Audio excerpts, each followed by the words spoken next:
They found her running barefoot through the woods, covered in blood that wasn't hers. That's how the news reported it, anyway.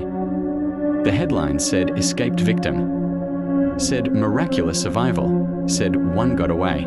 But if you looked closely, if you looked past the tremble in her hands, the 1,000-yard stare in her eyes, you'd see the truth. Julia survived, but she did not escape. It all began with a smile. One, too innocent, unassuming, the kind of smile you forget in a crowd.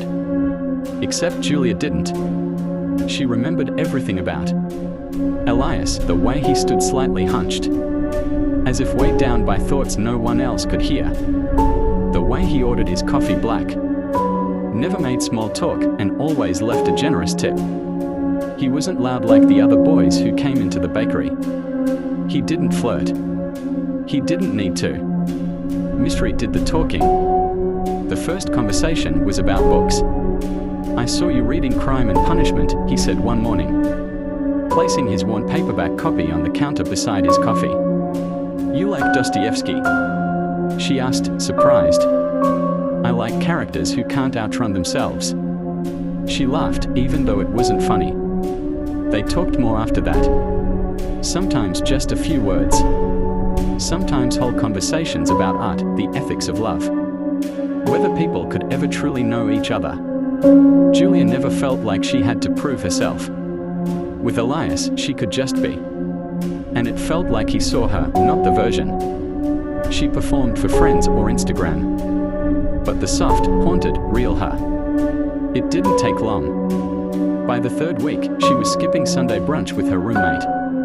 By the fifth, she had stopped replying to a group chat entirely. Elias made her feel like she'd been plucked from the noise and set gently into silence. Safe. Chosen. The night he invited her to the gallery, it rained. Thin, cold sheets that clung to her coat and blurred the world into watercolor. The gallery itself was tucked down an alley with no sign.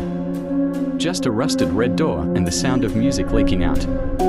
Inside, the air was cold and smelled of metal and damp stone. Sculptures stood like sentinels, twisted shapes, broken limbs, faces contorted in agony or bliss or both.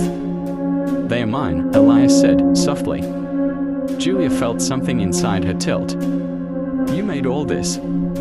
His hand brushed hers. They were inspired. By what, he didn't say. That night ended with a kiss. The next morning, she didn't show up for work. MIA, her roommate, called her phone. No answer. By that evening, she'd filed a missing person report. Down a gravel road, behind a farmhouse that wasn't on any map. Julia woke up in a room with no windows. The walls were white. The door was locked. There was a bed, a table, a small sink, and a mirror nailed into place. And Elias. "You're safe now," he said. Julia couldn't help but scream until her throat gave out.